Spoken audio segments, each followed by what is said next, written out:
wabarakatuh. Kami dari kelompok 7 Akan mempersembahkan Assalamualaikum warahmatullahi wabarakatuh. Kami dari Kelompok 7, saya Emrazi Arfat. saya Hilma Arvinda Asri. Di video kali ini kami akan memaparkan sebuah materi tentang paragraf Dan hal-hal yang berkaitan dengan paragraf. Terima kasih dan selamat menyaksikan. Definisi paragraf. Secara etimologis, paragraf berasal dari bahasa Yunani. Para berarti sebelum dan grapein artinya menulis. Paragraf adalah suatu kesatuan pikiran, tersusun dari himpunan kalimat yang bertalian dalam suatu rangkaian untuk menyatakan gagasan utama. Ciri-ciri paragraf. Ke-1, mengandung makna, pesan, pikiran, atau ide pokok yang relevan dengan ide pokok seluruh isi karangan. Kedua, paragraf umumnya dibangun oleh beberapa kalimat, yaitu kalimat utama dan kalimat penjelas. Kalimat utama adalah kalimat yang berisikan ide pokok. Letak kalimat utama tidak harus di kalimat pertama, sebab ada juga paragraf yang memiliki ide pokok di akhir paragraf. Sedangkan, kalimat penjelas adalah kalimat yang berisi penjelasan lebih lanjut dari kalimat utama. Ketiga, merupakan satu kesatuan pikiran yang koheren dan padat. Keempat, kalimat dalam paragraf tersusun logis serta sistematis, yaitu pada awal bagian paragraf menjorok ke kanan. Biasanya untuk menulis paragraf dalam tesis, makalah, hingga skripsi, dibutuhkan 8 spasi untuk membuatnya menjorok ke kanan.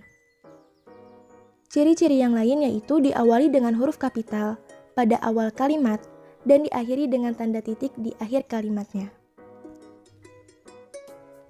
Struktur paragraf. Berdasarkan teori, ada 7 kemungkinan suatu paragraf disusun. 1. Kalimat pengembang dan kalimat topik. 2. Kalimat topik dan kalimat pengembang. 3. Transisi kata, kalimat topik ke kalimat pengembang. 4. Transisi kalimat, kalimat topik ke kalimat pengembang. 5. Kalimat topik, kalimat pengembang, dan kalimat penegas. 6. Transisi kata, kalimat topik, kalimat pengembang, dan kalimat penegas.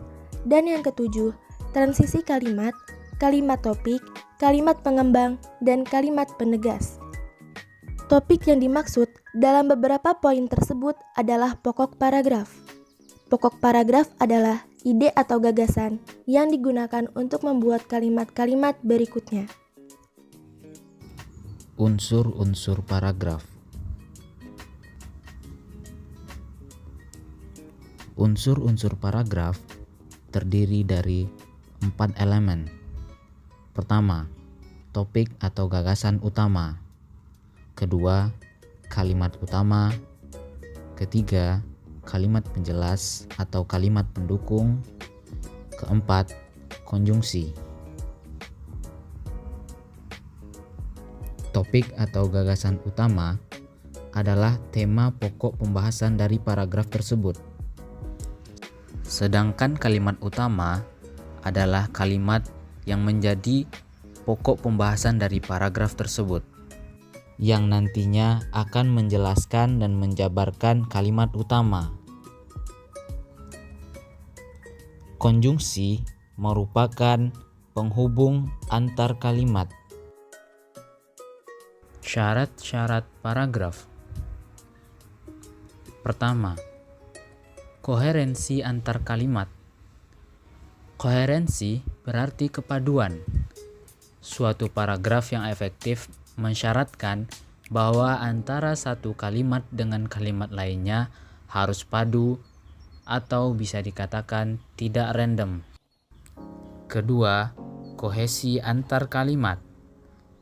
Untuk kohesi mensyaratkan bahwa masing-masing kalimat dalam paragraf harus merupakan kesatuan. Berapapun jumlah kata dan kalimatnya, antara satu sama lain harus merupakan kesatuan informasi. Jenis-jenis paragraf.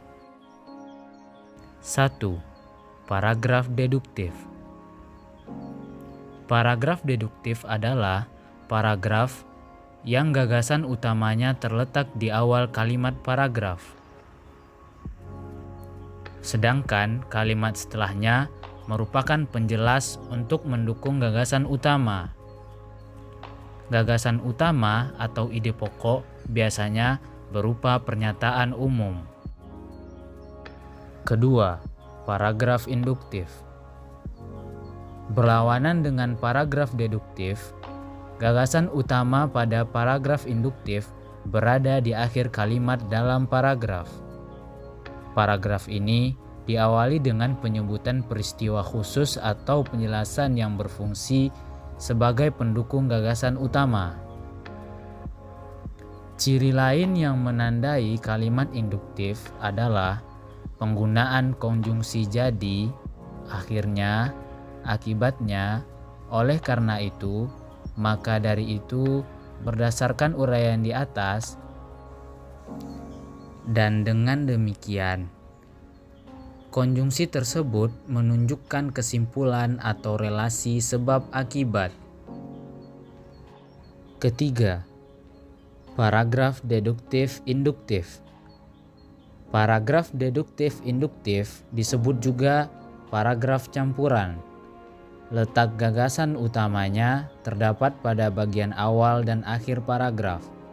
Meskipun gagasan utama disebut dua kali, bukan berarti berlawanan. Gagasan utama yang terletak di akhir kalimat dalam paragraf berfungsi mempertegas gagasan utama yang berada di awal kalimat dalam paragraf. Keempat, paragraf inretaif. Paragraf inretaif merupakan paragraf yang gagasan utamanya ada di tengah paragraf. Kalimat pendukungnya mengapit kalimat yang mengandung gagasan utama. Sekian pemaparan dari kami. Semoga bermanfaat. Terima kasih telah menyaksikan.